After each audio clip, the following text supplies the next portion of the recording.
From Space Year 99, today's subject matter is the new Tetris for the Nintendo 64 video game system.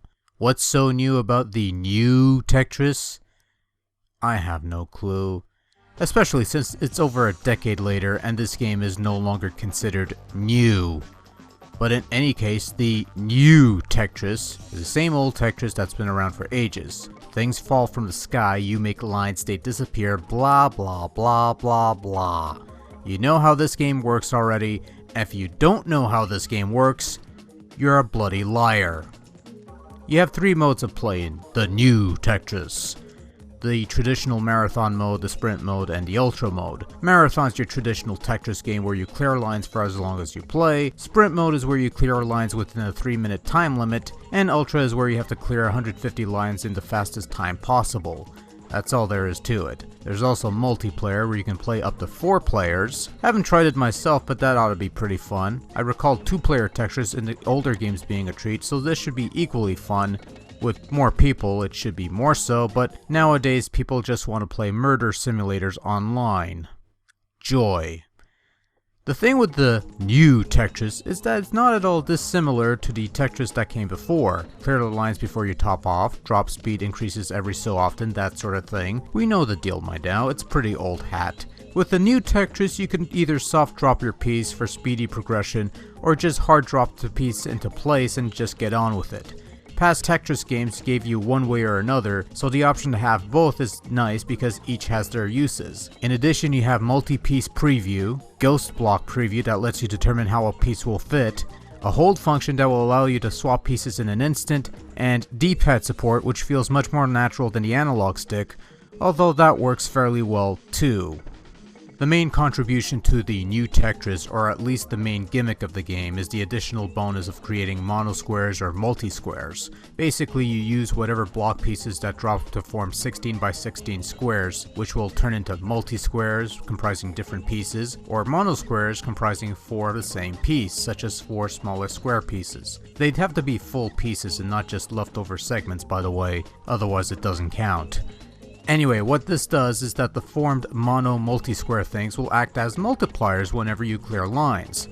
So if you score a Tetris with a monosquare in it, it'll act as 25 lines cleared or something to that extent. It doesn't change any overall approach to the Tetris game. You don't need to create these squares things to be successful. It does add a nice little incentive to go that extra mile and adds to that whole risk versus reward mentality. Do you clear lines like business as usual, or do you try to create these squares in hope of scoring a bigger bonus? That sort of thing. So I suppose it does make the gameplay a tad more interesting, and at the very least, they don't try to force you to exclusively make squares, so you can either go for squares or just play your usual Tetris game like yesterday. Oh yeah, the game tallies all the lines you cleared, which are used to create structures of sorts. Once you attained a certain number of lines, you create a new structure based on a wonder of the world. It's just generally a nice incentive to keep playing, but ultimately, it's just a nice little extra. Either you care about building that Russian wonder, or you just want to play Tetris and not worry about building crap or pyramids or whatever. Whatever floats your boat, I suppose. It really doesn't matter either way. The new Tetris, visually speaking, looks pretty decent for the most part. The main playfield where all your Tetrising takes place is rather plain looking, but is accompanied by a number of lush and vibrant looking backdrops. They're nothing amazing or anything that will push the hardware to its limits, but they are some very nice backdrops at least. I particularly like the bits where the various segments of the multi-squares and or monosquares sort of just melt together to form one huge square. It's a needless addition, but it's a nice touch visually. I'd imagine 4-player Tetris would look and run well here, though I never tried the feature myself, unfortunately. In terms of the segments where you're sampling the created wonders of the world, it's your usual N64 fare. Nothing too spectacular or anything of the sort. It's fairly comparable to any N64 game, quite honestly. I must admit that the idea of having a 3D interpretation of these models rather than generic still pictures is a rather nice touch. It doesn't really add anything to the overall gameplay or the spoils, but it does give you a greater appreciation for the rewards you can potentially acquire in this game, if you care for that sort of thing.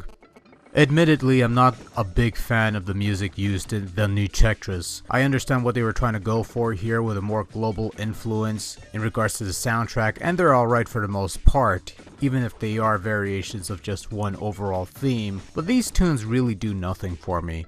Call me old-fashioned or whatever, but I prefer the tunes from the classic Tetris games rather than this newer stuff. These songs seem pretty shallow to me. Sound effects are your standard fare, nothing noteworthy to mention here.